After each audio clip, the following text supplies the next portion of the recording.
Today there are a lot of updates from the Bakhmut direction. The most intense clashes occurred south of Ivanivske, where Ukrainians conducted a series of counterattacks with the goal of disrupting the Russian offensive efforts and fix their troops. According to both Russian and Ukrainian sources, the attacks were successful, and later the Ukrainian fighters of the 92nd Assault Brigade published combat footage showing the actual operation. To achieve this goal, Ukrainians had to conduct extensive suppression of Russian firing positions with FPV drones. As we know, Ukrainians are experiencing an acute shortage of artillery shells, which is why they complement their artillery firing missions with various kamikaze drone strikes. Due to the efficient work of the Ukrainian Signum and Black Raven drone units along the southern flank, Ukrainians managed to repel all Russian attacks. The activity of FPV drones was so severe that all Russian troops were hiding in dugouts or basements in the settlements along the contact line. Any Russian troops or equipment exposed on the outside were quickly detected and destroyed before they even reached the contact line.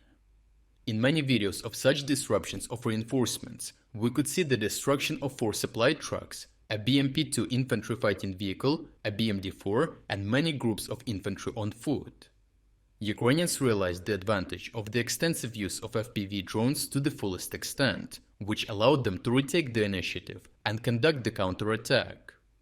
Ukrainians decided to concentrate kamikaze drones on the Russian positions between Ivanivske and Klischiivka.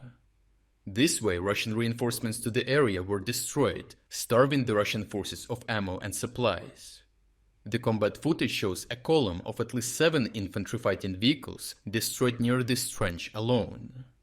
In the same video, we can see that after the Ukrainian drone operators successfully prevented Russian reinforcements from arriving at the contact line, a small group of 2 soldiers from the 92nd Assault Brigade was sent ahead.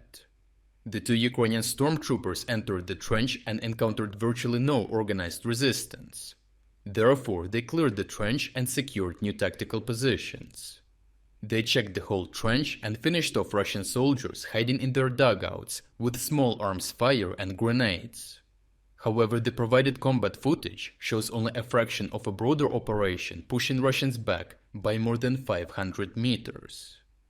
Ukrainians had previously detected that Russian defenses here were weaker than the rest of the southern flank, but still potent. These defenses stretched along 2 tree lines on open fields near a dirt road that supplied Ivanivske. In the first stage of the operation, Ukrainians had to assault much stronger Russian positions, which were softened up by concentrated drone strikes. Once the primary defense line was breached, chaos ensued among Russian forces, which started to flee to the rear or hide from drones in dugouts. By that time, the main Ukrainian force was consolidating their positions, and the bulk of the fighting was already over when the 2 Ukrainian stormtroopers conducted mop-up operations. Newly gained positions also hold high tactical value because they enable Ukrainians to set up a base of operation for artillery and drone teams. This is good for the Ukrainians because now the bottleneck, through which Russian forces have to pass to get to their bridgehead, is much tighter. As you can see, the nearby dirt roads were rendered unusable by the counterattack due to the close proximity to the Ukrainian positions, so all Russian movement was restricted to just a few streets that Ukrainians could easily monitor. This will endanger the Russian offensive effort south of Chasiv Yar, for which the village is a vital staging ground. Furthermore, Ukrainians also managed to fix Russian forces in this front section to prevent further potential breakthroughs. Redeployment of additional troops to plug the gap near the tactical bridgehead will, in turn, reduce the intensity of Russian assaults on Chasiv Yar. Ukrainians also managed to deploy additional reinforcements to the town, which all contributed to further stabilizing this section of the front for the Ukrainians. Russian command likely understands that further operations on the northern flank are only possible by securing positions on the southern flank near Ivanivske and Klischiivka. As we know, the Russian goal is to envelop Chasiv Yar from 2 sides, and this is only possible by expanding their zone of control to the south of the town. Russians formed large force concentrations in Bakhmut for further deployment to the southern flank.